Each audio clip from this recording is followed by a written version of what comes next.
It's brand new information.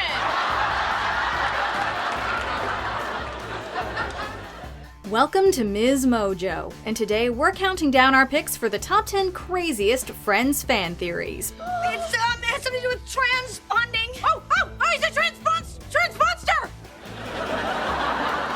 I've always wondered how different my life would be if I'd never gotten divorced. Which time? The first time. I just talked him into it. Don't tell me I have to do you too. The puppet master gets tired, people. There are some pretty crazy theories out there. Some make sense, and others couldn't be more ridiculous. But either way, for this list, we'll be looking at Friends in ways you probably never have. Which ones speak to you? Do you have any of your own theories? Let us know in the comments. Scusa, signora. Vuole bere qualche cosa? Niente, grazie. Lei si bellina. Certo, sì. Wow, Phoebes, you speak Italian? I guess so. Number 10. Chandler created Riverdale. What if I had the guts to quit my job? I'd probably be writing for The New Yorker, being paid to be funny. So how does the show based in the Archie universe connect back to Friends, which ended 13 years prior? Well, you might remember that in the one that could have been part 1, we learned that Chandler always wanted to write comics, but is told he isn't Archie comics funny. What's the matter? Oh, I just got another rejection letter. They said my writing was funny, just not Archie comic funny. The theory goes that after a successful advertising career, Chandler goes back to the Archie universe and uses his newfound connections in the media world to get his show on the air. Cheese. It's milk that you chew. But wait, there's more. Cole Sprouse played Ross's son Ben on the show. And you might remember the episode where a younger Ben auditioned for the soup commercial. Well, Chandler uses his clout on Riverdale to cast his nephew as Jughead Jones. Archie, as my blood brother, it was your sole responsibility to ensure that something like this never happened on my birthday. Now we're here, in the middle of a Seth Rogen movie. This was Betty's idea. Number 9. They are all in a psych ward. I knew that. Rachel, use your head. Actually, it's Miss Chandler Bond. There are a number of fan theories that get a little dark, and this is one of them. The theory posited here is that each friend has a personality disorder and they're all living in a psychiatric ward together.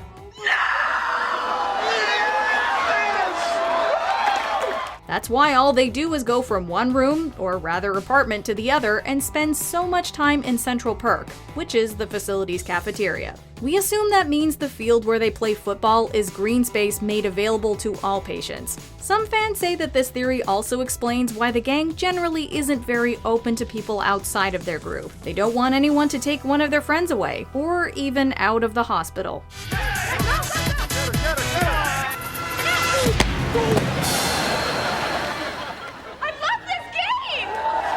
Number 8. Movie bigwigs are after Phoebe. Hey. Oh. What's up? Oh my God, what am I doing? Do you remember when Phoebe's twin sister Ursula made adult movies using Phoebe's name as her alias? Phoebe was obviously not very happy about that and got her revenge by pretending to be Ursula and taking all of her sister's paychecks. They are in her name after all. Nice. And I won't have to go back there anymore because I gave them my correct address. This fan theory puts forth the idea that in doing so, Phoebe didn't just screw over her sister, but also the movie head honchos who she also technically stole from. And what do you know? Just 4 episodes later, Phoebe's apartment catches on fire. It's bad, it's really bad. The only thing there that isn't burned is an axe, which I do not remember buying. Had the angry movie barons tried to kill her? The fact that Phoebe has lived in more than one place throughout the show's run may actually hint that she's trying to hide from something or someone. And let's not forget her wanting to change her name to Princess Consuela Banana Hammock. So I thought, all right, here's an opportunity to be creative. So meet Princess Consuela Banana Hammock. Number 7. Phoebe is a genius. Uh-oh, it's Scary Scientist Man. To casual Friends viewers, Chandler is the funny one, Rachel is the pretty one, and Joey and Phoebe are the not-so-bright ones of the group. But is Phoebe really slow, or just a laid-back genius that really enjoys messing with people, as some fans have suggested? You know, there are a lot of things out there that I don't believe in, but that doesn't mean they're not true. Such as? Like crop circles, or the Bermuda Triangle, or evolution. Whoa, whoa, whoa. Once you start watching the sitcom with that idea in mind, you'll wonder how you never noticed it before. In one episode, Phoebe, just for fun, makes Ross question evolution. Later on in the series, we learn that she, who never graduated high school, speaks French and Italian. Vuole bere qualche cosa? Niente, grazie. Lei si bellina. Certo, sì. Wow, Phoebes, you speak Italian? I guess so. She's even referred to herself as the puppet master of the group, and it's hard to argue with that. Also, we wouldn't want to argue with Phoebe. I like to think of myself as the puppet master of the group. Number 6. Joey just really wanted pancakes. Well, forget it. I'm not telling that girl anything. That is not my responsibility. Fine. Now, where'd we land on those pancakes? While at first glance this seems solid, there's one big hole in this theory bucket. Let's go back to season 7 when Joey dated Aaron. In the morning, he asks Rachel to tell Aaron that he isn't looking for a relationship and to make her pancakes, like Chandler used to do. I don't mean this to sound like high school, but did he say anything about me? Would you like some pancakes? Later, when Joey ends up getting too attached to Aaron, Rachel has to let him down for her, and she makes him pancakes. The idea here is we all know how much Joey loves to eat. Joey, Yeah.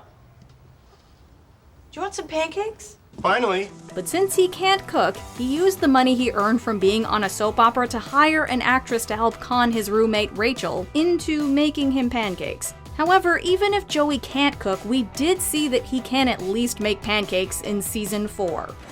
Hey, Hey, Mon. Want some pancakes? you made pancakes? Yep. Grab a plate. Number 5. Monica and Joey are addicts. Cold cuts, ice cream, limes. Hey, what was in that brown jar? That's still in there? Not anymore. From the lightheartedness of Joey just wanting pancakes, we now dive back into some dark waters with this fan theory. Joey and Monica are addicted to drugs for the entire series. As the theory goes, Monica's drug of choice is cocaine. She's a chef and makes good money as such, but her apartment is rent controlled and she has a roommate. So where does that money go? Well, you know. Which also explains why she's so high-strung. What if there's no room for a ribbon drawer because the baby stuff takes up all the space? Where will all the ribbons go? And the best part is that she hides it all in the back closet, which is why she gets so freaked out when Chandler opens it. How did you get in there? And of course, Joey smokes marijuana, which explains his napping, his general spaced outness, and his love for Rachel's trifle. It tastes like feet. I like it. Number 4. Rachel dreamed the whole thing. Rachel? Oh God, Monica, hi, thank God. This fan theory doesn't claim that Rachel Green read Word Up magazine, It was all a dream. I used to read Word Up magazine. but it does believe that the show was all a dream. This one emerged with the release of the Season 4 DVDs. The image on the box features the friends lying in bed with their eyes closed, except for Rachel. Her eyes are wide open, which some fans took as a clue that the show was one long Rachel Green anxiety dream. And that's when it hit me. How much Barry looks like Mr. Potato Head. I always knew he looked familiar, but... Feeling so trapped on the eve of her wedding to Barry, she created the friends and the alternate life as a way to escape her situation. This is somewhat similar to another theory that posits Phoebe remained homeless into her adult life, and the show was thus her meth-induced hallucination. Jeez. Oh my God. Phoebe, you used to mug people? Excuse me, Ross, old friends catching up? Number 3. Phoebe and Joey were hooking up. Joey? Yeah. Are you serious? Yeah, I locked him in years ago. There was always a special connection between Phoebe and Joey, both mentally and physically. And let's not forget that they were also each other's backup. So, if neither of you are married by the time you're 40, you're gonna marry Joey. Yeah, we shook on it. But as close as they were, no one really thought they were actually doing it the whole time, right? Well, there was at least one person who thought they were, Matt LeBlanc. In an interview with People magazine, LeBlanc mentioned that as the show was coming to an end, he and Lisa Kudrow actually pitched this idea to the writers. The idea was to reshoot some of the iconic scenes from the series, but add in clues about Joey and Phoebe getting together. The writers didn't go for it. Oh, they figured it out. They're coming this way. Run! Where? Mexico! Number 2. Monica's real dad isn't Jack Geller. And I read about these women trying to have it all, and I thank God our little harmonica doesn't seem to have that quality. To her dad, Monica would always be his little harmonica, but it didn't take a paleontologist to see that Ross was their mom's favorite. Look, there are people like Ross who need to shoot for the stars, with his museum and his papers getting published. Other people are satisfied with staying where they are. I'm telling you, these are the people who never get cancer. Why is that? Well, one rather interesting theory has emerged over the years positing that Monica was the result of an extramarital affair. At one point in the marriage of Jack and Judy Geller, about 9 months before Monica was born, Judy cheated on her husband. Well, at least she had the chance to leave a man at the altar. What's that supposed to mean? Nothing.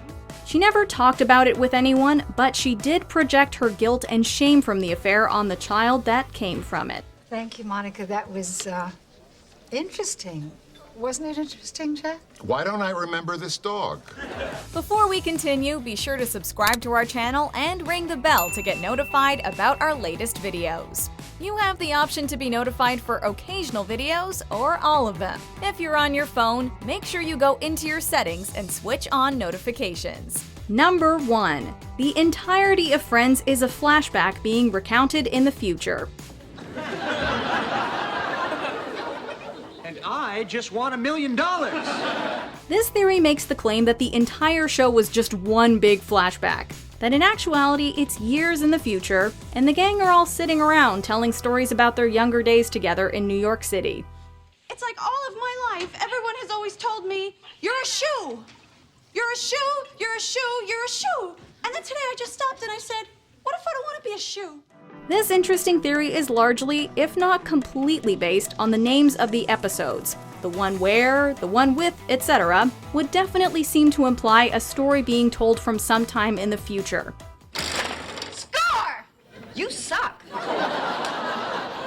We think this theory is wonderfully simple and elegant, and that's why this is the one where we pick the number 1 craziest Friends fan theory. It's 7 years ago.